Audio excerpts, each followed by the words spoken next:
Jadi agama dan akal itu gak bertentangan dalam ajaran Islam. Wahyu datang menjelaskan sesuatu yang kadang-kadang tidak bisa dijelaskan oleh akal, gitu ya. Atau dia menguatkan apa yang sudah dikuatkan oleh akal.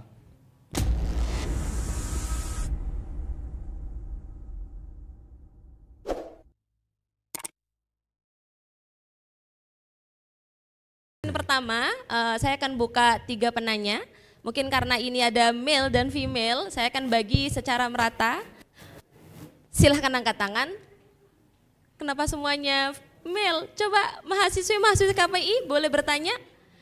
Saya akan memberikan kesempatan kepada yang laki-laki mungkin 2, satunya bisa teman-teman perempuan. Ya, silakan yang Mas berbaju merah dengan yang di belakang. Boleh dibantukah mic-nya? Sebutkan nama, asalnya dari mana, karena saya tahu Anda bukan mahasiswi IKI. Silahkan.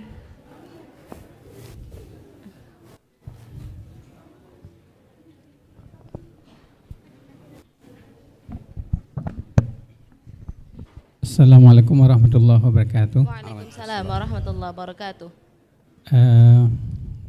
Nubarik li akh Syekh Muhammad Nuruddin ala hadhihi ida'at wal mudakhalat wal niqash. Baik, saya tadi menarik apa yang disampaikan oleh Ustaz Nuruddin. Aja yang Arabia. Iya. Itu yang bisa. Al-akhar yani mafish. Khalas. Maaf muskilah. Silakan lanjutkan. Baik. Saya mendoakan semoga Ustaz Nuruddin sehat selalu. Amin. Allahumma amin ya. Dan mudah-mudahan dengan viralnya Ustaz Nuruddin ini bisa mentajdid ilmu kalam dalam konteks kekinian, sehingga ilmu kalam yang terkesan angker, tidak menarik, jadi huwiyahnya, identitasnya hidup kembali. Ya, tepuk tangan untuk Ustaz Nuruddin. Kemudian menarik tadi Ustaz sampaikan mengenai Profesor Dr. Abdullah Daras atau Muhammad Abdullah Daras, kitabnya Nabaul Azim, karena memang saya sepakat apa yang Ustaz sampaikan sama dengan Profesor Muhammad Abu Syahbah. Ayo. Ketika menyebutkan tentang Al-Wasit fi Ulumil Hadis, beliau sampaikan juga dalam Al-Madkhal di Ulumul Quran bahwa salah satu kitab terbaik tentang ijaz ilmi juga Nabaul Azim. Cuma mungkin bukan pertanyaan ini atau klasifikasi, karena Ustaz tamatan S2 Azhari hasal ala imtiyaz, fahada kifayah, syahadah ala kulli syahadah.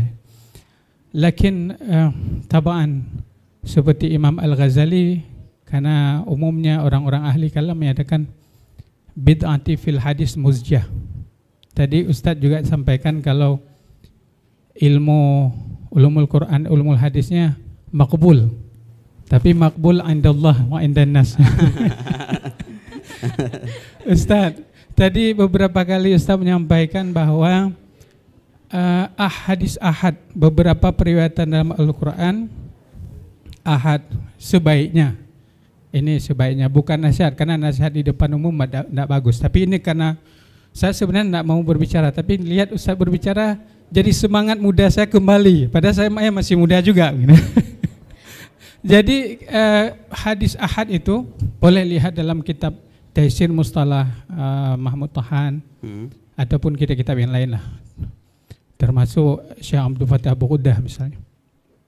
Jadi malam tablugh had tawatur tusamma bi ahad. Jadi ahad itu masuk di situ gharib, masuk di situ aziz, masuk di situ mustafid, masuk di situ masyhur.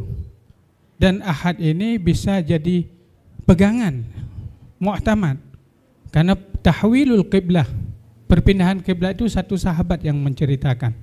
Atau hadis yang kita kenal mungkin innamal a'malu binniyat, itu dari Umar bin Khattab. Pada awalnya gharib, pada bentuk awalnya, tapi kemudian banyak periwayatan yang lainnya. Jadi kalau mau digunakan sebaiknya jangan gunakan ahad, tapi gunakan mungkin lebih baik kita syadz, karena syadz itu mukhalafat thiqat liman wa uthaq minhu.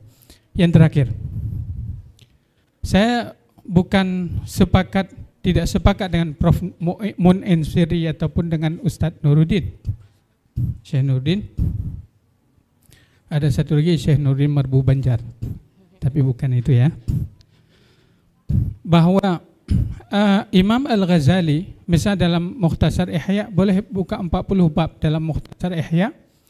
Dan Imam Al-Ghazali ini kan kalau kita membaca beliau itu di akhir usia beliau menyusun Ihya. Artinya setelah beliau menyelami ilmu kalam, menyelami ilmu fikih, usul fikih, bahkan lahu ba'un tawilun illa fil hadis kama qala. Jadi beliau menyusun memang di dalam bab yang awal ketika membagi taqsimul ilm, bahwa ada ilmu fardu dan ilmu fardu kifayah.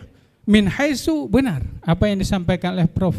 Mun'im Siri benar. Artinya bahwa ilmu fikih sekedar mensahkan ibadat, wudu, salat, puasa dan seumpamanya, atau tauhid, i'tikad 50 misal, atau juga ilmu tasawuf misal, takhalli, tahalli, tajalli, itu benar. Tapi min haitsu yang Ustaz sampaikan tadi saya juga benar. Benarnya apa? Bahwa ketika tidak ada orang yang mampu mendirikan agama, berdiri kokoh mengisbatkan keyakinan agama bil burhan, maka ketika itu ilmu kalam min furudil kifayah atau min furudil ain, atau min fardil ain, bukan lagi fardu kifayah. Jadi maka saya berharap semoga sebagaimana tadi awal saya sampaikan, kalau kita menolak pendapat, tolak pandangannya, kemudian demikian. Karena saya memperhatikan, saya membaca dulu ada mungkin Profesor Daud Rashid, kemudian yang lain-lain lah. Ketika kembali atau Ustaz Fahmi Salim. Saya mendoakan Ustaz lebih lama, artinya lebih lama bisa mencerahkan kita tajdid dunia dan rudud Ustaz itu kepada raddu ila nisabiha, radul haq ila nisabiha. Karena Ustaz menyampaikan bahwa Profesor Dr. Hamdi Za'zuk, juga para ulama Azhar, kita mengetahui mereka dengan kadang-kadang naik robur bersama. Seorang profesor duduk dengan profesor udah level tertinggi, tapi duduk di dalam mobil bareng-bareng dengan kita, kemudian salat di masjid, kemudian tawadu, hudu dan seumpamanya. Ya. Jadi yang kita bayangkan ketika melihat wajahnya, kita teringat Allah. Nah, ini Bapak, yang paling penting. Mohon maaf, jadi kalau dipersingkat. Cukup. Singkat kesimpulannya, saya berharap semoga ketika melihat Ustaz nanti yang saya ingat, saya lihat adalah Allah. Amin. Ya, karunia Allah yang ada pada saya. Mungkin demikian, mohon maaf. Ala hadza tatwil. Saya kembalikan kepada moderator. Assalamualaikum warahmatullahi wabarakatuh. Waalaikumsalam warahmatullahi wabarakatuh. Ustaz, biar saya kumpulkan Enggak, biar saya nggak lupa. Oh, baik. Karena waktu kita terbatas. Oke, silakan. Saya Nur Khalis dari Aceh. Ahlan wa sahlan. Di Ki Jakarta ngajar. Nah, ini penting ya. Jadi kalau Anda ingin tahu, saya mau yang tadi tentang Al-Ghazali tadi. Bagaimana pandangan Al-Ghazali tentang ilmu kalam? Ada satu studi bagus, buku. Jadi Al-Ghazali ini seorang imlaq, seorang raksasa yang nggak bisa pandangannya kita comot dari 1-2 kitab. Harus dari banyak kitab. Di antara karya Al-Ghazali yang Iljamul Awam termasuk ilmu kalam. Nah, tahu nggak? Sekarang kalau Anda kan kalau ingin mengkaji semuanya lama nih.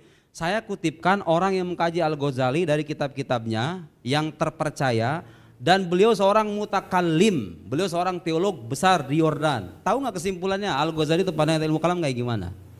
Supaya kita nggak repot-repot aja ini mah. Jangan ngutip jangan hanya ngutip Al-Munqidh aja. Iljamul Awam, ya Alumuddin, dalam Tahafudul Falsafah pun dia menggunakan logika mutakallimun. Lihat kesimpulannya, kalau pengen tahu kesimpulannya. Khulasat hadzal ra'i, kata Syekh Said Faudah dalam bukunya Mauqif Al-Imamil Ghazali min Ilmil Kalam. Ini studi riset serius ya. Kesimpulan beliau, Al-Ghazali itu pandangannya tentang ilmu kalam, kaddawa la yufidu illal marid wa nahnu nattafiqu ma'hu. Ilmu kalam itu ibarat obat yang enggak bermanfaat kecuali bagi orang yang sakit. Awil muhtaj ilahi, atau yang butuh kepadanya. Sekarang saya mau nanya, orang sakit di zaman sekarang banyak enggak? Sakit secara intelektual. Sakit secara intelektual yang Tuhan ada apa enggak? Enggak ada, itu doang. Itu orang sakit tuh. Masa alam dikatakan ada dengan sendirinya, katanya enggak ada Tuhan. Orang sakit kan? Bermanfaat. Banyak gak orang sekarang yang merawakan Nabi Muhammad? Apologet Kristen yang merawakan Quran banyak enggak? Itu. Butuh kita kepada ilmu yang membuktikan enggak pandangan Anda salah, ini benar, ini bukti kebenarannya. Butuh apa enggak? Jadi Al-Ghazali itu tidak pernah memandang remeh ilmu kalam. Saudara-saudara sekalian, kalau Anda membaca karya-karyanya secara holistik. Tadi saya kutip di Ihya Ulumuddin, bahwa beliau mengandang bahwa ilmu kalam itu manakala muncul bid'ah atau pandangan-pandangan heretik, dan sekarang bertambah banyak. Nah, itu pandangan Al-Ghazali ya. Silakan dibaca halaman 75 sampai halaman 75 sampai halaman setelahnya. Pandangan Al-Ghazali tentang ilmu kalam. Ya. Nah, tahu kenapa orang-orang yang suka mengutip, mencomot sebagian perkataan Al-Ghazali yang cenderung seolah-olah meremeh ilmu kalam itu? Kata saya di Faudah, dan inilah tujuan mereka. Wa innama qalu bidzalik likay yatawassalu bihadzal qaul ila daf'in nas an ilmil kalam. Mereka itu ingin memalingkan kita dari ilmu kalam. Kenapa? Wa manahu min al-ishtighal bihi wa huwal ilmu alladhi yudafi' an usuliddin wa yuhajim al-munkirina laha. Ilmu ini berguna untuk mengukuhkan dasar-dasar agama, membuktikan kebenaran Islam, dan membantah orang-orang yang mengingkari ajaran Islam. Sebagian orang-orang yang pengen mencari justifikasi seolah-olah ilmu ini gak penting, dicari kutipan Al-Ghazali sepenggal dua penggal tanpa melihat konteksnya secara utuh, begitu kira-kira, karena mereka itu gak suka ilmu ini ada, karena ilmu ini dibuktikan bahwa hanya Islam satu-satunya agama yang bisa divalidasi kesahihannya secara rasional itu. Jadi saya gak ngomong, gak main-main saudara-saudara sekalian. Coba lihat agama lain. Dengan seluruh penghormatan kita kepada mereka, ada nggak kita teks wahyunya bisa divalidasi keotentikannya, terbukti otentik, bitoriqatit tawatur, abrul jil fiqah an fiqah ani Nabi alaihi salatu wasallam, ada nggak? Nggak ada, mafish wala wahid illa al-Quran bas. Itulah jamisriyin ya, adalah jamisriyin, mafish Quran illa al-Quran bas. Kemudian ada nggak akidah dalam agama yang kalau bicara Tuhan, Nabi, alam akhirat, ini dalil aklinya, ini dalil naklinya, ada rasio mengafirmasi, wahyu mengafirmasi, ada nggak? Wala wahid. Islam bas. Ma'ahtiramina yani li ashab dianatil ukhra. Dengan penghormatan kita kepada umat agama lain. Ilmu kalam itu gunanya itu. Nah, ada satu lagi, mohon maaf, ini penting ini, supaya saya meluruskan, terserah Anda serah itu mau percaya atau tidak. Ibnu Khaldun, ini kutipan Ibnu Khaldun yang dikutip seolah-olah Ibnu Khaldun meremehkan ilmu kalam. Padahal dalam karyanya Lubabul Muhassal beliau mengatakan itu ilmu yang paling mulia. Lihat, Ibnu Khaldun ada satu kutipan saudara-saudara sekalian, ini dianggap meremehkan ilmu kalam gara-gara ngomong begini Ibnu Khaldun. Wa alal jumlah, ini setelah beliau mengkritik metode mutakallimun yang mencampur adukan filsafat dengan ilmu kalam, dan memang sebagian ulama sunni sendiri mengkritik. Gak jadi masalah, yang dikritik adalah metode penyampaiannya, bukan ilmu kalamnya. Wa alal jumlah fayanbaghi ayyu'lam anna hadzal ilm alladhi huwa ilmul kalam ghair daruri li hadzal ahad talibul ilm. Dikutip ininya doang. Apa artinya ghairu daruri? Kata Ibnu Khaldun, bagi fase ini, fase ketika ulama itu sudah membantah semua ahli bid'ah, kemudian ada kitab-kitab kalam yang dicampur adukan dengan filsafat, ilmu kalam itu ghair daruri. Apa artinya ghair daruri? Beliau ini Profesor Munim sini mengartikan ghair itu tidak dibutuhkan lagi. Ada yang memahami kata ghair itu tidak dibutuhkan? Ghair daruri artinya tidak mendesak, bukan tidak butuh. Anda tahu istilah doruriyat, hajiyat, tahsiniyat ya? Kalau sesuatu ghair daruri, apa artinya ghairu muhim? Ayo. Bisa jadi sesuatu tidak mendesak tapi itu butuh, tapi itu penting, betul nggak? Penting, ya kan? Jadi Ibnu Khaldun tidak menafikan pentingnya ilmu kalam. Dan lihat, satu paragraf di bawah dan itu nggak ditampilkan, bahwa Ibnu Khaldun mengakui faidah ilmu kalam, manfaat ilmu kalam. Sementara beliau ini menampilkan Ibnu Khaldun lihat meremehkan ilmu kalam, ghairu daruri. Ghairu daruri ghairu daruri tidak mendesak. Dan memang tidak mendesak kok bagi zamannya. Kenapa? Idil mulhidah wal mubtadi'ah qadin qaradu. Karena orang-orang heretik, orang-orang ahli bidah itu udah selesai masanya, udah pada nggak ada, udah pada hilang. Ya iya dong, kalau udah nggak ada ngapain lagi belajar gitu kan? Kan ibarat obat. Kalau Anda sudah sembuh ngapain minum obat? Kan kira-kira begitu. Sekarang saya mau nanya, ahli bidah banyak atau sedikit sekarang? Bagus, jawaban. Berarti ilmu kalam penting atau tidak? Aiwa, itu tanda akal Anda masih sehat ya. Ya iya dong. Selama ahli bidah ada orang-orang yang meragukan konteks Quran, Nabi, Allah Subhanahu wa taala, surga, neraka dan lain-lain, apalagi orang menggelorakan sains gitu ya, lebih meruntuhkan agama, ilmu ini penting. Ibnu Khaldun mengatakan ghairu daruri karena ahli bidah di zaman ini udah enggak ada, sekarang banyak. Tahu paragraf di bawahnya ngomong apa Ibnu Khaldun? Lihat cek muqaddimah halaman 214 jilid 2 ya, lihat nih. lakin faidatuhu faidat ilmil kalam fi ahadin nas wa talabatil ilm faidah mu'tabarah. Tarjim hadzal qaul ila Indonesia. Ustazah, mungkin tutarjim hadzal qaul? Faidah atau manfaat ilmu kalam bagi orang per orang nih, orang muslim nih, orang per orang, itu faidah atau manfaat yang layak dipertimbangkan. Memang ada manfaatnya kata Ibnu Khaldun ilmu kalam itu. Jadi siapa yang mengatakan Ibnu Khaldun memandang ilmu kalam tidak bermanfaat? Goir doruri seolah diartikan tidak ada gunanya. Itu dari mana Anda belajar bahasa Arab itu? Goir doruri itu artinya tidak mendesak karena orang-orang yang ahli bidah ini udah nggak ada di zamannya. Sekarang orang ahli bidah di mana-mana, di TikTok, di Instagram, di Facebook, termasuk Profesor Mudhir ini. Jadi wujud beliau itu menunjukkan bahwa ilmu kalam sara dorurian al-an. Di wujud beliau sendiri menunjukkan ilmu kalam itu wajib dipelajari. Untuk membantah siapa? Ya orang-orang kayak begitu. Bilang mukjizat itu hanyalah mitos. Quran itu didekati dengan sebagai teks sejarah biasa, kira-kira begitu ya. Kemudian memandang syahadat, tahu nggak ada pandangan Profesor Mudhir itu mengatakan syahadat Anda itu bukan dari Nabi loh. Ada bermuslim dengan kalimat syahadat kan? Kalau Anda baca bukunya Islam Revisionis, silahkan itu dibaca ya. Beliau mengatakan syahadat Islam itu kan berasal dari Nabi. Terus dari mana? Orang dulu kalau pengen pindah agama gimana itu? Saya bertanya-tanya dari dulu. Ya asyhadu alla ilaha illallah wa asyhadu anna muhammadar rasulullah itu bukan dari Nabi. Ada itu tulisannya ada tulisannya. Coba itu orang-orang kayak begitu. Terus Nabi Muhammad dulu datang ke dunia kalau ada orang pengen ikuti beliau gimana tuh syahadatnya? Saya bertanya-tanya. Dari mana katanya syahadat itu berasal? Dari era Abdul Malik bin Marwan dari dinasti Umayyah. Dinasti Daulah Bani Umayyah. Abdul Malik bin Marwan. Dengan alasan apa katanya? Dengan alasan kita nggak punya bukti historis, bukti koin, bukti material kecuali di masa itu. Jadi di masa itu ditemukan koin bertuliskan asyhadu an la ilaha illallah Muhammadur Rasulullah, sebelumnya katanya nggak ada. Berarti kalau begitu syahadat itu asal dari Bani Umayyah. Ya salam. Allahu Akbar. Ila hadhihi darajah minat tafaha. Seolah-olah sejarah itu hanya bisa tervalidasi dengan bukti-bukti material. Itu logika kaum materialis, saudara-saudara sekalian. Kaum materialis tidak memandang suatu informasi itu sejarah sebagai sejarah atau secara historis kecuali ada bukti materialnya. Kita bukan orang materialis. Lihat, ilmu kalam berguna untuk membantah orang-orang begitu, membuktikan bahwa asbabul ilalil khalqi thalatha an-nasafi. Al-hawasus salimah wal khabarus shadiq wal aql. Khabar shadiq yasih ayakuna masdaran. Khabar shadiq itu sah dijadikan sumber pengetahuan, bukan hanya materi. Jadi syahadat itu dari Nabi, ya jelas dari Nabi lah. Nabi datang ke alam dunia, ana Rasulullah, aku utusan Allah. Dan beliau datang dengan ajaran tauhid, asyhadu an la ilaha illallah. Berarti kalau ada orang pengen ikuti beliau, syahadatnya gimana? Ya asyhadu an la ilaha illallah wa asyhadu anna muhammadar rasulullah. Common sense mengatakan begitu. Hanya dengan alasan tidak ada bukti material, bukti numismatik, bukti koin, kecuali di era di dinasti Umayyah, disimpulkan syahadat baru muncul pada era Bani Umayyah. Seolah-olah agama kita ini warisan sengketa politik antara Bani Umayyah ini. Ya Allah ya Karim, lihat ilmu kalam berguna bagi kita untuk mengkonter pikiran-pikiran yang menyimpang karena pikiran semakin banyak. Semakin banyak pikiran semacam itu semakin besar kebutuhan kita kepada ilmu ini. Sekian. Subhanallah, mari kita kasih aplaus dulu. Ayo. Oke, baik, kita lanjut ke penanya kedua. Gantian ya Mas, yang belakang. Mas yang di belakang, ya boleh, silakan. Jangan lupa sebutkan nama. Ya. Mohon dibantu mic-nya. Bismillahirrahmanirrahim. Ismahuli an wa'arifa nafsi. Ismi Dwi Jayanto.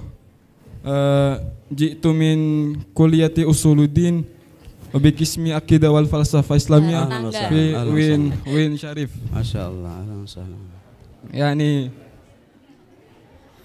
sabaqali an ashtarik an-naqash al-munaqashah yaqul sadiqi bi anna fil haqiqah nahnu na'bud ila tasawwur al-ilahi au al-ilah nafsihi. Aywa. Jamil. Soal tsani yani. Oh, berapa pertanyaan? Salasa. Oke, tayyib. La wahid bas. Mau satu-satu jawab dulu? Wahid fakat, satu saja. Kullu wahid wahid. Soal wahid. Oke. Walas. Wahid fakat. Aywa, ada soal jamil. Nah. Anna na'budul ilah Awit. aw tasawwur anil ilah. Untur ya akhi. Ustaz, At-tasawwur mohon maaf, 'ani syai'. untuk yang tidak paham bahasa Arab boleh Tarjim ilal diterjemahkan. anis. Ana muttar yani, muttar. Pertanyaan tadi dari Mas Tamam. siapa? Akidah Filsafat. Dwi. Ada pertanyaan, apakah kita itu sejatinya menyembah kepada Allah zatnya atau justru gambaran dari Allah? Bagus. Atau Bagaimana? sawur? Bagus. Lihat. Ini pertanyaan hanya bisa dijawab kalau orang belajar ilmu kalam kan? Nah, ini pertanyaan sini membuktikan. Secara tidak sadar orang bertanya begitu membuktikan bahwa ini ilmu penting, harus dipelajari. Dan itu fardu kifayah. Anda gak wajib belajar ilmu beginian itu, tapi harus ada yang mempelajari. Ibarat kedokteran. Apa harus kita jadi dokter? Tidak harus. Tapi harus ada yang jadi dokter. Kalau nggak jadi dokter, orang sakit gimana nasibnya? Ilmu kalam itu begitu. Kaddawa alladzi la yufid ilal marid awil muhtaj ilaih. Kata Syekh Said Qoda berdasar dari pada Imam Ghazali. Baik, kepada pertanyaan tadi. Kita yang kita sembah itu Allah atau gambaran tentang Allah? Jelas Allah. Kenapa? Tapi kan itu pemaparan penjelasan tentang Allah.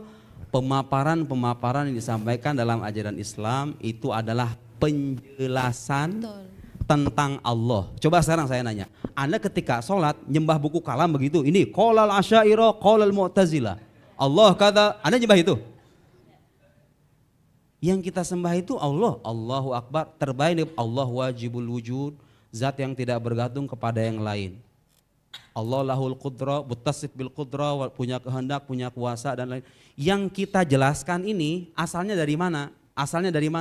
Asalnya dua. Satu, dari wahyu yang terpercaya yang sudah terbukti keilahiannya Al-Quran. Jadi kita ini kelebihannya saudara-saudara sekalian, kalau bicara Allah landasannya jelas. Al-Quran ini sudah jelas kalam Allah. Ayo kalau mau berdebat dulu, ayo debat dulu. Quran kalam Allah atau bukan, ya kan? Saya sudah bikin buku khusus, juga membuktikan Al-Quran sebagai kalam ilahi. Baca aja. Kalau nggak sepakat, ayo kita debat dulu. Kalau udah terbukti Al-Quran sebagai kalam Allah, berarti penjelasan tentang Allah di dalamnya itu terpercaya, layak dijadikan rujukan. Dan kita nggak punya sumber lain kecuali Al-Quran dan hadis Nabi SAW yang mutawatir, alladzi yufidul qata, yang mutawatir. Akidah harus bersandar pada hadis mutawatir atau hadis ahad yang la yu'aridul mutawatir, yang tidak bertangga dengan hadis mutawatir, tidak syadz. Bisa jadikan sandaran. Satu wahyu, kedua apa? Argumen rasional. Coba sekarang begini, saudara-saudara, kalau sekarang saya tanya, Allah pencipta alam semesta. Menurut common sense ini, menurut logika kita ya, kira-kira dia berkuasa nggak? Ya jelas dong, orang dia penguasa masa nggak berkuasa, ya kan? Tuh, logika. Ada sifat-sifat Allah yang bisa divalidasi secara rasional. Wahyu menguatkan, innallaha ala kulli syai'in qadir. Wahyu menguatkan, akal kita memastikan keberadaan Allah. Bisa nggak dibuktikan dengan akal? Bisa. Wahyu datang fa'alamanahu la ilaha illallah. Para teolog, para filsuf, burhanul imkan, burhanul hudus, dalil rasional dipaparkan. Jadi agama dan akal itu nggak bertentangan dalam ajaran Islam. Wahyu datang menjelaskan sesuatu yang kadang-kadang tidak bisa dijelaskan oleh akal, gitu ya. Atau dia menguatkan apa yang sudah dikuatkan oleh akal dalam Islam itu. Jadi walhasil yang kita katakan dalam kitab-kitab akidah itu penjelasan tentang Allah, yang kita sembah bukan penjelasannya. Terus kenapa Anda mengatakan penjelasan ini yang benar? Jawabannya tadi itu. Karena penjelasan dalam Islam tentang ketuhanan ini sudah terbukti bersumber dari wahyu yang terpercaya dan argumen rasional yang bisa divalidasi kesahihannya. Makanya kita katakan ini kalau pengen kenal Allah nih penjelasannya begini. Dan yang kita sembah bukan penjelasan Allah. Allah itu sendiri. Allah fi haditsatihi. Bisa dipahami nggak Ustadz? Ya tadi nanya itu mana tadi? Bisa dipahami nggak maksud saya? Bisa. Jadi penjelasan tentang sesuatu bukanlah sesuatu itu sendiri. Aywa atasawwur 'ani syai' laisa wujud dzalika syai'. Lihat, ini sekarang ya banyak orang-orang ateis yang suka bilang, "Oh, Tuhan tuh nggak ada." Karena ada banyak Tuhan di luar sana. Tuhannya orang Islam, Tuhannya orang Kristen, Tuhannya orang Hindu, beda-beda tuh Tuhan-Tuhannya. Nggak ada Tuhan yang asli katanya. Kalau begitu Tuhan nggak ada dong. Lihat logikanya. Tuhan dibilang nggak ada gara-gara ada Tuhan banyak katanya. Yang banyak itu bukan Tuhan, gambaran dan penjelasan tentang Tuhan. Dan penjelasan tentang Tuhan bukan Tuhan itu sendiri. Jadi yang saya mengakui dan kita mengakui, orang beda-beda menjelaskan Tuhan. Tapi penjelasan Tuhan bukan wujud Tuhan itu sendiri, wujud Tuhan itu satu. Tapi dijelaskan secara beragam. Kadang-kadang karena ketidakmampuan manusia menangkap wujud yang maha mutlak itu orang beda-beda, kadang terperosok, kadang tersesat. Makanya Nabi Muhammad datang, ini loh. Kalau pengen tahu Allah kayak gimana, huwal khaliqul bari'ul musawwirul azizul ghaffar dan seterusnya. Gimana tuh dalam suratnya? Huwal khaliqul bari'ul musawwirul gimana? Ya ujallahul asmaul husna, ya itu kira-kira. Al-Qahhar, Al-Wahhab, Ar-Razzaq. penjelasan kita percaya. Kenapa? Karena Qur'annya sudah tervalidasi keilahiannya. Itulah pentingnya saudara-saudara sekalian kalau saya bilang kenapa kita harus membuktikan akidah secara ilmiah itu gunanya begitu. Karena di luar sana ada orang-orang yang nggak mau menerima itu. Pengennya melihat Quran sebagai teks sejarah saja. Loh, nggak bisa begitu dong. Ayo kita debat dulu. Quran ini benar buatan Nabi Muhammad, buatan orang lain atau benar-benar firman Allah. Harus debat dulu di situ. Terbukti Quran secara ilmiah dia kalam Allah. Berarti semua kajian ilmiah Anda tentang Al-Quran nggak boleh melepaskan kesimpulan ini. Karena di antara ketentuan kajian ilmiah tidak boleh menafikan kesimpulan ilmiah yang lain. Kecuali kalau dia terbukti salah. Kalau dia terbukti benar, tervalidasi secara rasional, bukti-buktinya banyak, dan sudah terpapar di kitab-kitab orang Islam, mau tidak mau Anda harus terima. Ini Quran bukan kitab biasa, bukan karangan manusia biasa, tapi dia adalah firman Allah Subhanahu wa Ta'ala. Cukup. Masya Allah. Baik, saya nggak mau menyimpulkan karena sebenarnya panjang banget. Kita lanjut ke pertanyaan yang ketiga. Nanti kesimpulannya ada di akhir aja. Bahwa yang saya ingat dari tadi penjelasan Ustaz Nurdin adalah debat. Maka menunjukkan bahwa memang beliau senang sekali berdebat. Enggak. Jadi ada yang mau join nggak? Silakan, Hilya, silakan.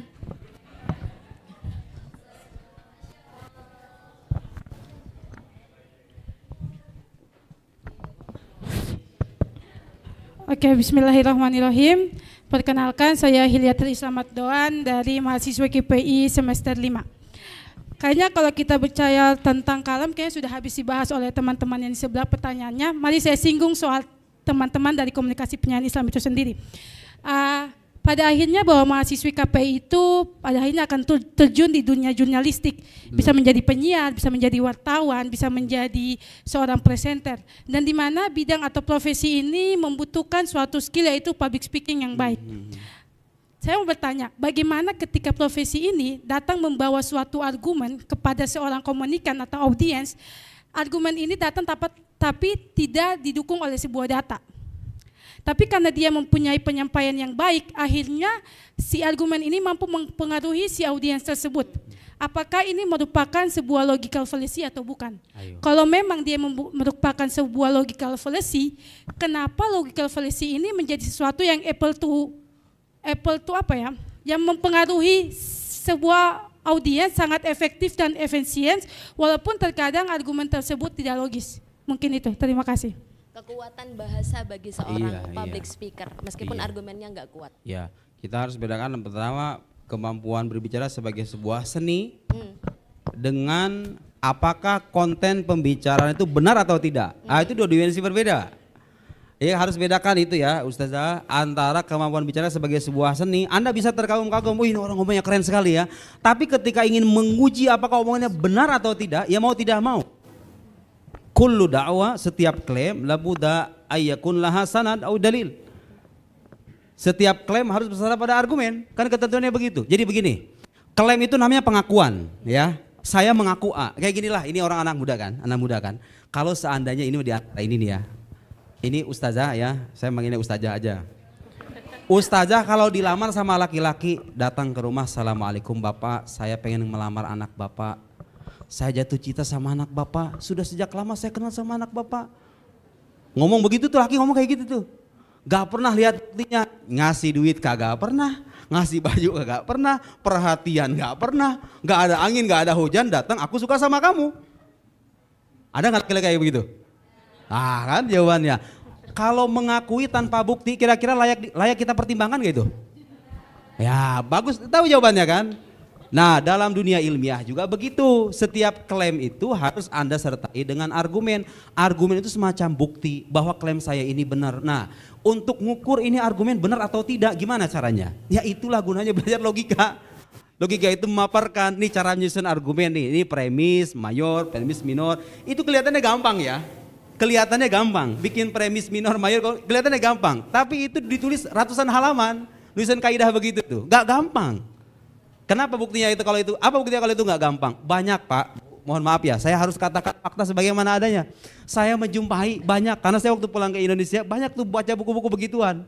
Ini orang ngomong kesana kemari, pengen bilang begini, kok ngawur, nggak nyambung gitu loh antara ini dengan ini. Nah itu gunanya logika itu menyeting nalar Anda supaya tertata.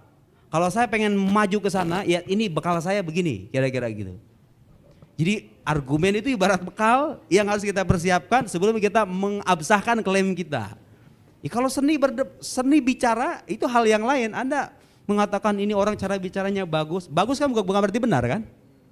Bagus kan bukan berarti benar gitu loh. Nah itu kayak saya kira itu justru menjadi bukti bahwa kita harus mempelajari logika itu karena seringkali kita terpukau kan? Wih, orang tulisannya keren sekali ya. Kutipannya mentereng-tereng sana, penulis barat itu penulis timur semuanya dikutip. Tapi kalau kita belajar logika, kita bisa mengorek tuh. Oh, dia kesimpulannya begini, argumennya begini, di-cut sampai di sini, selesai. Di dalam dunia interaksi media sosial, dunia maya, dunia nyata, orang akan bertukar pikiran. Pikiran ini hanya bisa dikatakan benar salah, logis atau tidak kalau kita punya ilmunya kan. Ilmu yang mengatur cara berpikir, ya itulah ilmu logika. Itulah alasan kenapa logika sering dikatakan madkhal likulil ulum, pengantar bagi semua ilmu, karena semua ilmu berisikan ide dan pikiran. Pikiran tidak akan teratur kalau tidak ada ilmunya, dan logika menyediakan ilmu itu. Saya kira begitu ya. Jadi masih tetap perlu ilmu logika dan ilmu mantik. Betul, dalam ya, itu nasihat guru saya. Ya. Coba renungkan aja. Kira-kira perlu nggak? Menurut Ibu perlu nggak, Sher? Ya, tentu saja.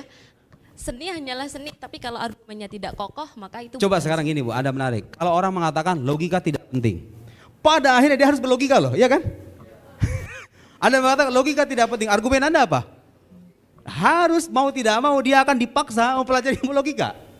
Sama halnya kata Aristoteles itu kan, ungkapan yang terkenal, kalau orang mengharamkan melarang filsafat, pada akhirnya dia harus berfilsafat, ya kan? Karena tidak mungkin Anda mengharamkan sesuatu kalau Anda tidak punya pengetahuan tentang sesuatu itu. Harus berfilsafat. Jadi kalaupun Anda mengatakan logika haram, paling tidak Anda butuh mempelajari logika untuk membuktikan keharaman logika, ya enggak? Kalau Anda bicara tanpa data, bicara tanpa argumen, hanya mengatakan logika tidak boleh dipelajari, itu namanya omong kosong, bukan klaim ilmiah. Tapi yang terjadi sekarang kan memang demikian Ustadz. Khususnya tadi mungkin saya nyambung soal Imam Al-Ghazali, bahwa mungkin di Indonesia ilmu logika, mantik kalam itu jadi sesuatu yang sangat kecil sekali, karena lagi-lagi yang ditekankan adalah soal tasawuf ibadah yang sifatnya adalah ta'abudi, enggak lagi menggunakan akal itu sendiri sebagai basis kedua setelah wahyu. Itulah PR kita. Itulah PR kita ya Pak. Itulah PR kita. Itulah PR kita, bagaimana kita menyederhanakan dasar-dasar ilmu ini kepada halayak ramai supaya orang ginilah, paling tidak kalau orang begitu paling tidak dia nggak bikin ribut. Nggak bikin keributan yang tidak bermutu. Ini orang ini sering, ya orang Indonesia ini sering debat masalah hal-hal yang sebetulnya kalau dikorek-korek itu masalah sepele gitu loh. Dibesar-besarkan gara-gara apa? Salah memahami istilah, salah menyampaikan argumentasi, salah memahami teks ulama. Dengan kalau wawasan logika yang cukup, kita bisa teliti, kritis. Ingat ya, orang beragama tidak anti dengan sikap kritik. Tidak anti dengan kritis. Kritik itu biasa dari dulu. Cuma masalahnya Pak, kalau Anda pengen mengkritik Islam, udah kelar semua argumennya itu. Udah selesai semua. Jadi kita tuh nggak ngelarang orang kritis sama silakan. Tapi kalau Anda perlu tahu bahwa yang Anda kritik itu, ini yang seperti yang sering beliau sampaikan itu jawabannya sudah ada dalam kita para ulama kita. Sayangnya kadang-kadang kita nggak mengakses. Hanya belajar Islam dengan sumber sekunder. Gak belajar bahasa Arab, sumber primernya ditinggalkan. Yang dibaca bukunya orientalis, ya sudah hancurlah sudah itu isi kepala itu. Ini pikiran baru luar biasa ya. Jangan-jangan kita selama ini dogmatis, beragama itu ternyata tidak valid, tidak bisa divalidasi secara ilmiah. Itu biasanya begini Pak, Bu, saudara-saudara sekalian. Orang yang suka meragukan Islam itu datang dari dua kelompok.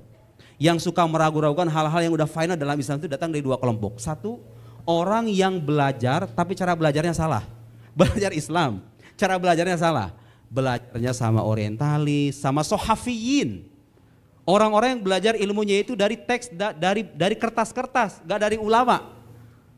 Itu ya, biasanya begitu tuh. Orang yang hanya mengkaji Islam dengan buku. Ingat, kalau pengen belajar Islam, sandaran tuh bukan teks, bukan buku. Tapi apa? Ulama. Ar-Rabbaniyun, Al-Musnadin, yang punya sanad keilmuan jelas, ulama. Jadi orang-orang yang belajar sama ulama benar biasanya nggak aneh-aneh pikirannya. Yang kedua, orang-orang yang sudah terkontaminasi dengan pikiran orang luar. Pikiran-pikiran orientalis. Biasanya saya jumpai begitu. Pikirannya aneh itu. Ima dari orang nggak belajar Islam dengan cara yang tepat, atau belajar dengan cara yang salah, atau dari orang yang pikirannya sudah terkontaminasi dengan pikiran orientalis. Yang nggak pernah sama Allah, yang nggak pernah mandi junub gitu. Tapi gitu kan? Jadi itu kira-kira. Coba Anda perhatikan. Dan rata-rata orang-orang pikirannya aneh ini kalau ada cek kemampuannya, logikanya, ilmu kalamnya, usul fiqahnya kadang-kadang lemah. Makanya saya sering bilang kalau Anda pengen terhindar dari pikiran-pikiran aneh, dalami 3 ilmu itu. Ilmu logika untuk memahat cara berpikir Anda, ilmu kalam untuk membekali keyakinan Anda, sehingga kalau ada orang meragukan Anda bisa menjawab. Ketiga ilmu usul fiqh. Usul fiqh itu gunanya membaca teks agama secara metodologis, gak asal-asalan. Rata-rata orang-orang liberal, orang sekuler, orang-orang ateis rata-rata itu gak memahami 3 ilmu ini secara mantap, sehingga apa? Mereka bicara agama semaunya. Ngambil teks sana, ngambil teks sini disimpulkan A. Enggak, usul fikih itu mengkaji metode istimbat ahkam, metode mempelajari Al-Qur'an, memahami teks-teks Al-Qur'an, ya akwal al-ulama, sunnah, ijma, qiyas dan lain-lain. Ilmu kalam membekali keyakinan Anda, logika membekali cara berpikir Anda supaya mantap dan benar. Saya kira begitu. Oke, baik, kita kasih aplaus dulu untuk Bapak. Saya kira cukup, tapi saya mau kasih kesempatan kepada para dosen. Mungkin ada yang ingin bertanya kepada Bapak Muhammad Nurdin, Bapak Mujib atau Bu Mamlu? Ustaz la yujad. Enggak? Cukup? Oke, baik.